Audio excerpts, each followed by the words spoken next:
Okay, if you haven't finished all your foreground grass, you could do that today. You can also think about what you want in the middle ground and the background. So this side, I've got some buildings that I'm gonna add details to, show you how to do that. I've got like a really simple start to my buildings right there. But here's some middle ground trees, middle ground buildings, background, and my foreground is my grass. So here are those buildings. Now this panel right here shows you what everything would look like. Background, middle ground, foreground, all on one panel. That's gonna be hiding back behind here when I set my whole thing up. I've got foreground, middle ground, background. That's everything. So when you open it all the way up, you see everything. But going the other way, I wanted to show you guys how to do some buildings, simple buildings. So starting with the trees, just a simple, sketchy, and then light green. And then behind the light green, just to make these trees pop, I'll color this one light green too. I'll go back in and finish that. But to just help the trees pop, I'm making them light green. And then you can see it really clearly here. When they're light green, they pop out from this dark green. So I've still got to add the tiny grass here, which I can do with colored pencil. So I want medium grass here and even tinier grass back there. So when I open it up all the way to here, that's what I have, this tiny grass and medium grass. So now how do I want to do the buildings? Buildings pop really well if you just do straight lines going up and down or diagonal. And you can add little toppers to buildings like this.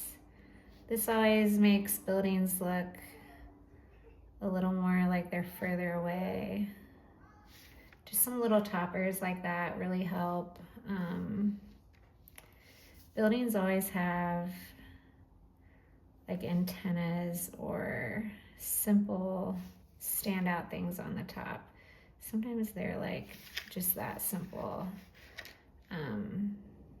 And you can leave it plain, but usually there's like even just, it can be tiny little things.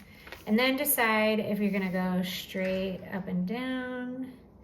Again, these are really basic details. They're not complicated. We're not drawing complicated buildings.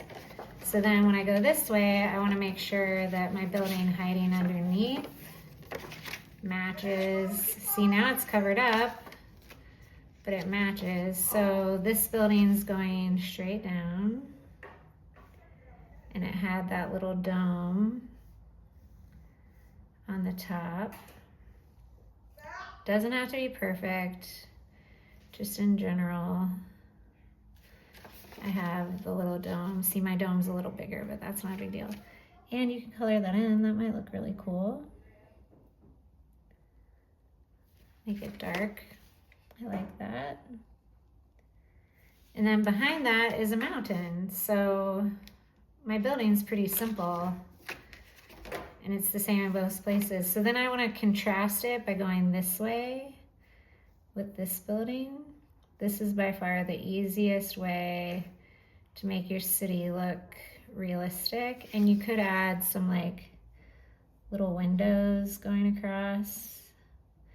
But if your city's this far away, the windows are going to be really tiny, really tiny. So it actually makes sense to kind of just have lines, because when buildings are this far away in the background, you wouldn't see individual windows very well. But this kind of gives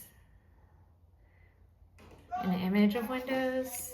So I'm just gonna draw straight lines here, going across. And I had those cool little windows like that, but I'm just gonna leave those out because you're not even gonna see those as you're traveling behind my trees. So if you do a building behind the trees, make sure the building's behind the trees, not on top of the trees. Make sure the building is behind the trees, not on top of the trees. So this one would come all the way down like this. You're thinking about front, middle, middle, background. So the background's really fun. That's where everything is all by itself. And you get to see foreground, background, foreground, middle ground, background.